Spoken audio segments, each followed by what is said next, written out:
5 seconds to go. Sir, it is my proud privilege to initiate this important debate on the sixth plan in this august house.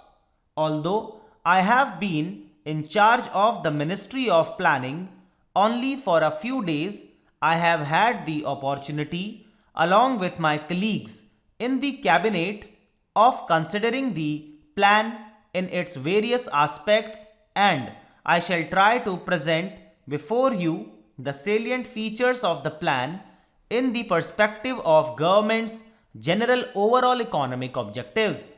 Let me say at the outset that the sixth plan, covering the years 1980-81 to 1984-85, has been formulated in the light of the development experience of the past 3 decades and the perspective we need to keep for the next 10 to 15 years.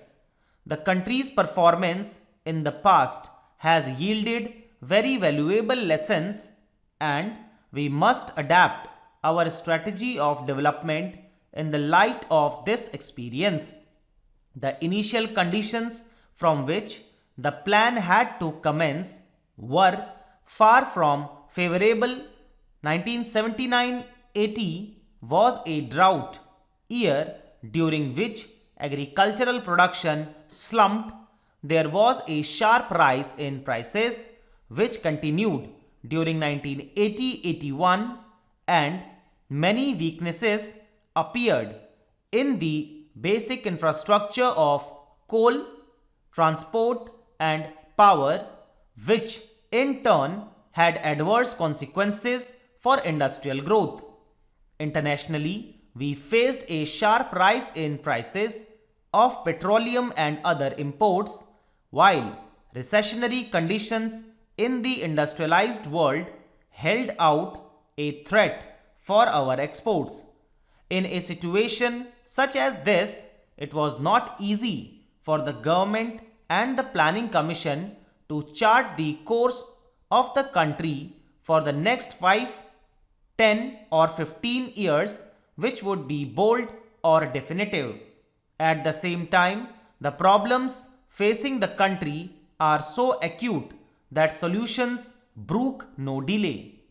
Removal of poverty and unemployment and attainment of self-reliance have been the basic goals of planned development, and they remain so for the sixth plan as well. In order to move forward towards these objectives, it is essential, although not sufficient, to achieve a high rate of growth of national income. The plan thus aims at a growth rate of 5.2% per annum.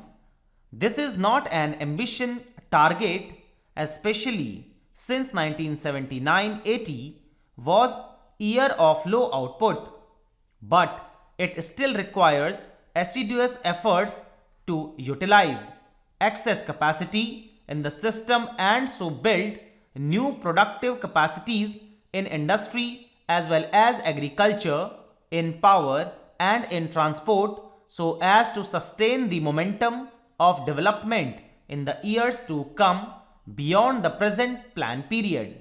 We think this effort can be made. Indeed, in the first 18 months since this government came to power, such an effort has been made. As a result, the growth rate last year was 7% and is likely to be 4.5% this year. Thus, the average for the plan may come to 6%. In order to achieve the target growth rate of 5.2%, both agriculture and industry will have to perform better than in the past. In terms of gross value added, the plan envisages an average growth rate of about 4% for agriculture and about 7% for mining and manufacturing. The realization of these targets will require a substantial step up in investment as well as a considerable improvement in capacities which have already been created, particularly in such critical sectors as irrigation, power, coal, petroleum, fertilizers, cement, and railways. The sixth plan lays balanced emphasis on both these aspects. The country is currently self sufficient in food grains. However, there are still gaps in such important areas as pulses and vegetable oilseeds. Agriculture being still the foundation of our economy, the sixth plan contains a number of programs designed to further strengthen the modernizing impulses in agriculture, covering both food and cash crops. As a part of the overall strategy, the area under irrigation is sought to be increased by nearly 15 million hectares over the plan period.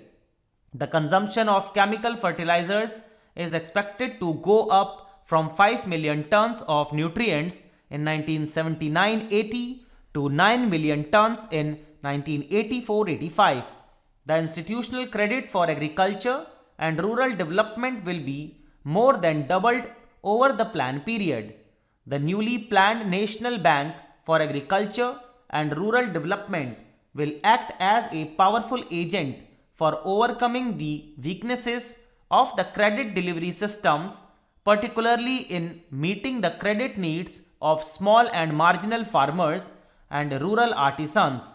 Apart from crop husbandry, considerable stress has been laid on the development of subsidiary occupations like animal husbandry, horticulture, fisheries, social and farm forestry. The dairy development program alone is expected to benefit about 15 million families. It is the declared policy of the government to provide remunerative prices for farm produce and to strengthen the infrastructure for marketing so that farmers have an adequate incentive to produce more. Stop.